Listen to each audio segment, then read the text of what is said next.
Okay, so I have already folded all of my daughter's clothes. That stuff I want to hang up in the closet, and I separated her pajamas. So I still have to go through all of her socks, but I tried to do this differently. I'm doing this over the course of a week. So for today, I'm folding and going through everything. You can see my keep over there, everything I want to keep for my baby that's coming, for when she's older. I donated a bunch of stuff.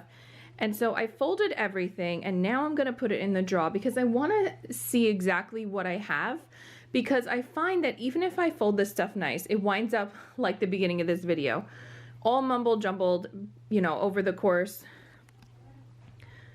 I find that even if I try to fold this stuff, it becomes all mumble jumbled.